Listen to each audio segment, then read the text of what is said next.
Go on then, Vinny. Jurgen, there seems to be a lot of affection at the football club, certainly among the fans for Rafa Benitez. I just wonder how you view his legacy here. I met Rafa once when he was manager of Liverpool. We beat him 5-0 with Mainz. Hopefully he remembers that. So the rest is history. So the big success and actually we met meanwhile for sure 10-15 times in different occasions, and it was always really nice with him. To be honest, he's a very interesting person, and so we had always a good time. And I know he's still connected, not only because he lives around here still, so he's really connected to the club still, and wishes club all the best and all that stuff. So how it should be after this fantastic time what he had here. But but even in the pre-season and in the summer break we had talks, and it's for sure. I know him better than most of the other colleagues in the Premier League, to be honest, and it's nice, but has not the biggest impact, I think, on the game. I'll be looking at omens ahead of this weekend. This fixture has never seen a goalless draw in the 44 Premier League meetings between the two sides. Bennett Sturridge has scored in all 4 of his Premier League starts at St James's Park as well, 5 in that time. That's much more important information than the first one, but okay. But looking at your current record in front of goal in this month, what is costing you, do you feel? Is it confidence among individuals? Is it concentration? Is there anything more that you can do as manager to make your side more clinical? Or to make us more clinical? No, I cannot. But it's that at the end, the last step, always the players has to do. I cannot. That's not a word I could say. And now we finalize all the very good situation we create before. No, but it's like it always is in life and in football. You have to keep on going. That's how it is. You have to do it again and again and again. And we speak about the things we have influence on. We speak about it, but there are a lot of situations. Do you really think I should speak about the 2 headers which Roberto had and the other one that Mo Salah had in the game against Moscow and say, look, if you hit it a little bit more on this, so that's not how it works. So we need to come in these situations, and we all know these boys will score. The difficult thing in a situation like this is to stay confident to do it again and again and again, because that's a kind of an average situation if you want, and from an average in our goal scoring record in a moment, so from an average moment there are 2 directions: less than average or better than average. And of course my work is to help the boys that we do it better after this, and that's how to not to. It makes no sense to criticize finishing.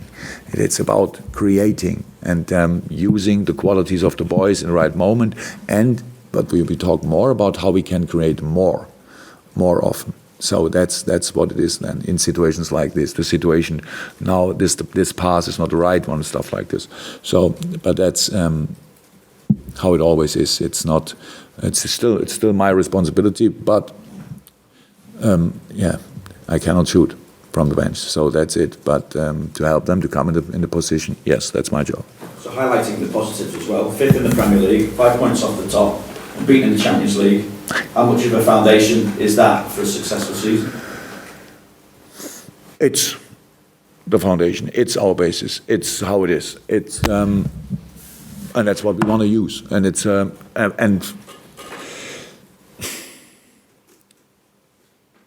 And actually, as now, it says nothing about the Newcastle game. So we have to go there. We have to sort our smaller, bigger problems, whatever. And we have to make a lineup. We have to go there, and we have to respect Newcastle. I had the opportunity to see the full game against Brighton last week. It was on Sunday, I think. Watched it. Good team, good organized. Unlucky with the goal, I would say, but or even it was a very wonderful goal at the end. But there was a lot of discussion about was it a penalty or not, or stuff. Was it a foul or not? And so that's of course a little bit unlucky. And yes, we know about the quality, but the situation points we knew immediately Moscow felt like a defeat, but it was no defeat. And then afterwards you knew, okay, now we know more about Moscow, we know more about Sevilla, 2 points. It doesn't really sound too well, but you're right, it was still everything possible for us. 11 points. Sounds not perfect, but it's, on the other hand side, it's not that we cannot see the other teams anymore. So, but it's only the basis which we have to use. Well, on that subject then, is it purely the way that the two Manchester clubs have started the season while you're getting this extra criticism? Do you think a lot of it is unfair, the criticism of the club at the moment? No, I'm not interested in the criticism. I'm more interested in the thoughts of the people. So if pundits, journalists, whatever, criticize us, that should not have any effect. That's kind of the job. That's normal. If there are a few teams, they are obviously flying. So does it mean the other teams should not try to fly also as well? So it's or do we all have to give up and say, oh, they're so good this year? Oh my God, I really want to have a season ticket for Manchester, whichever stadium.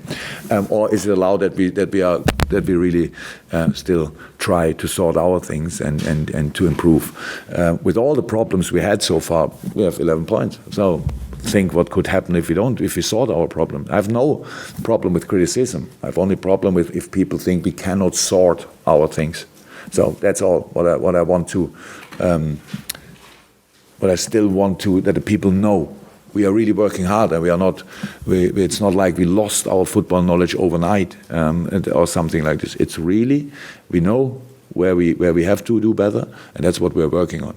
But what the Manchester clubs are doing, it's two fantastic clubs. Sorry to say this, but fantastic teams, fantastic managers. It's clear that they will do really well. And Chelsea, still a good side. Tottenham, oh my God. Arsenal, on a good way. Other teams, obviously improving. Stuff like this, that's the football world, no problem.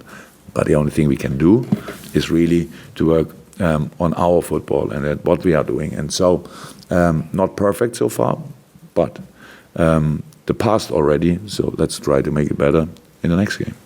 When we talk about pressure and expectation with big clubs, and I know that you've been linked with Bayern Munich, which I'm sure we don't need to talk about, we all know the answer to that one.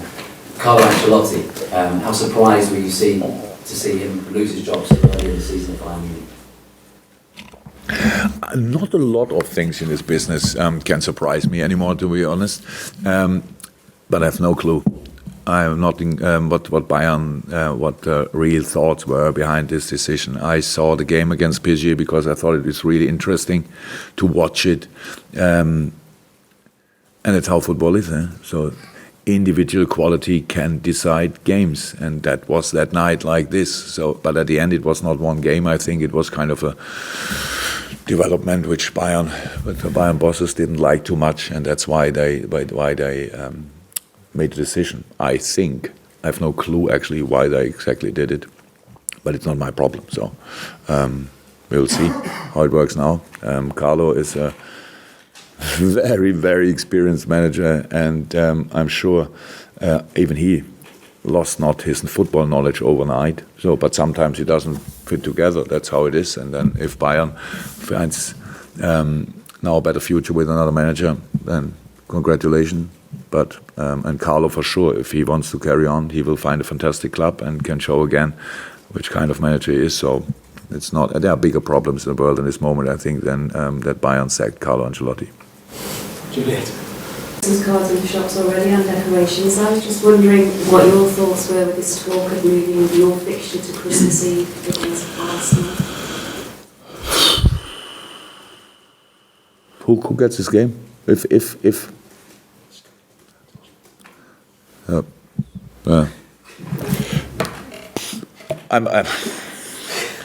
so let me say like this: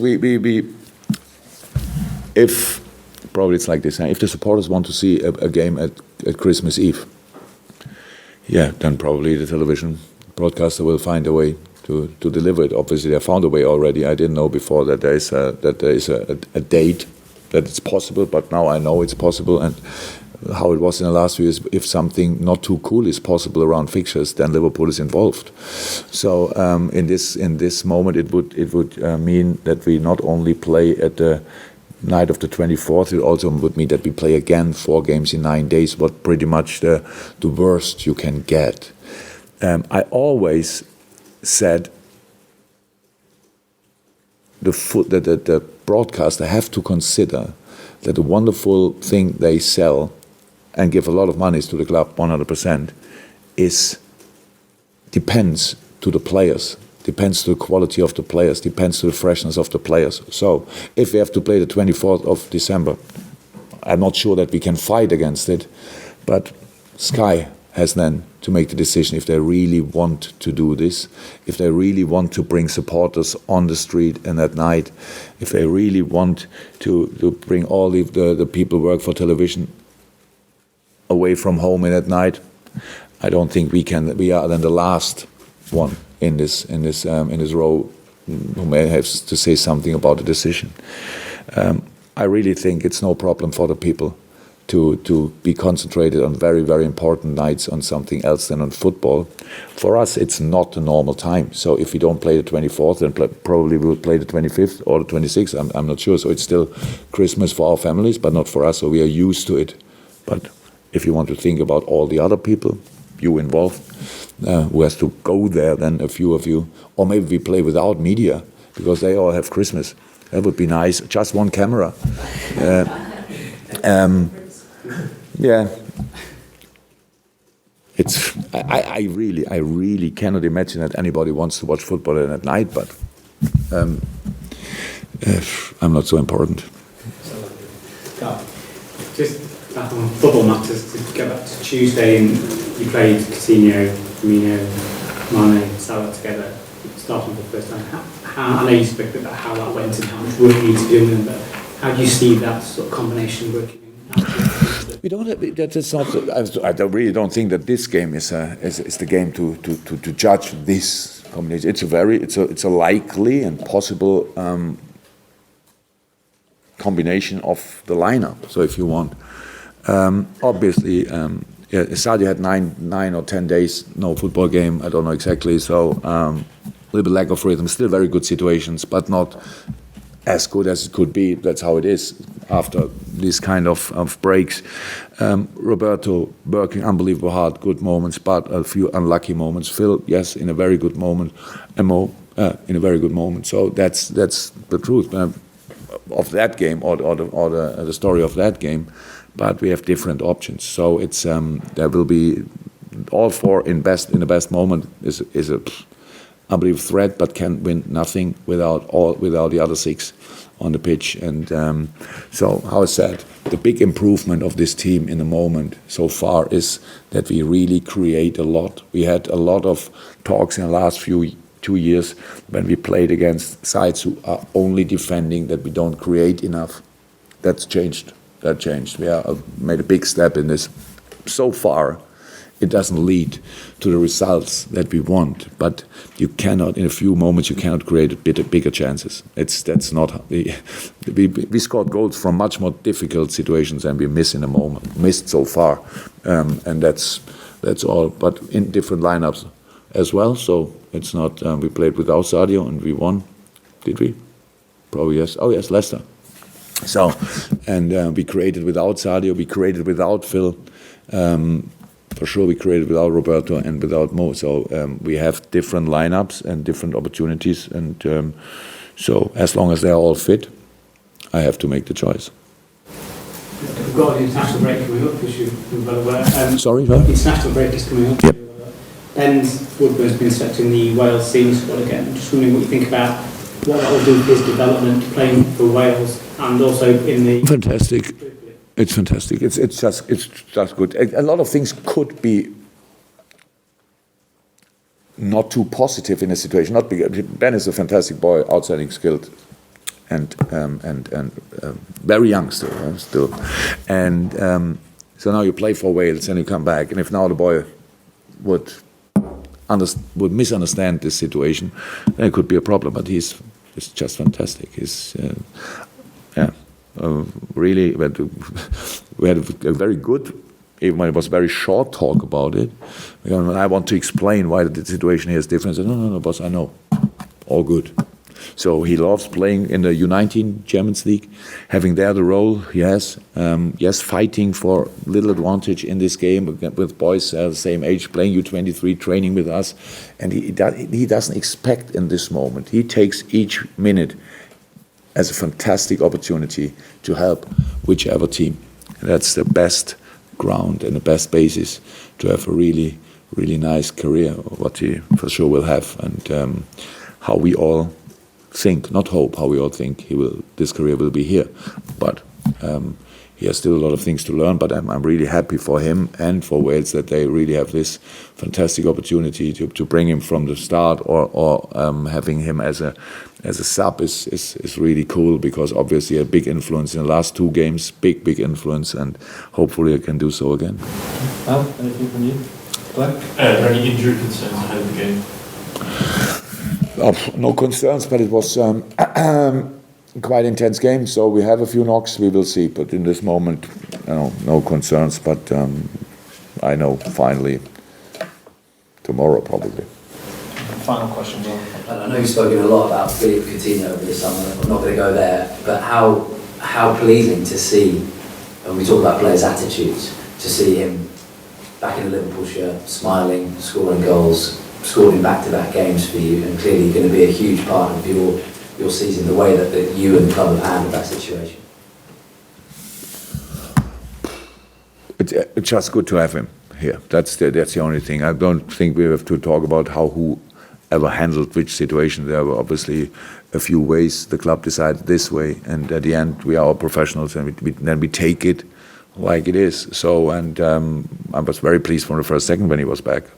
You can imagine, and but then we had no real idea how will he be after this injury break, and a few more days with the national team. We didn't know exactly, and then he came back, was in a fantastic shape. So obviously, he is in a really good shape. That's good for us. That's the only thing what's important. And yes, the team is the other thing was really responsible for it, and they did. I was really happy when he was back. I don't know, difficult discussions about why and what. Just that's professional football. We are not non-league football anymore. We have there are offers for different players. I don't know, and that's how it is. And sometimes people think about it, and sometimes not. That's absolutely normal. But being where you are with 100% when the decisions are made, that's the only way how life works, and that football is no different to that. And he is here with 100%, and that's really cool. So, change of mind, I believe you have a question. Yeah, can you just give us an update on the recoveries of Adam Lallana and Nathaniel? Yeah, the update is both doing really well, but are not tomorrow in team training, but both on a really good way. With Klein, it was for 1-2 weeks not too sure, but now he makes really steps. He made real steps, and it's really cool. And Adam is completely normal.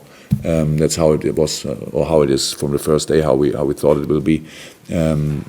He's now outside running, and obviously improves a lot. But he has no problems anymore. We just have to wait until the tendon is a tendon again, if you want. So you cannot bring rush in this. But so far, no setbacks. Everything fine. Okay, guys, we'll go to room 1 for a few minutes. That's us in here again. Welcome. Merry Christmas, Billy.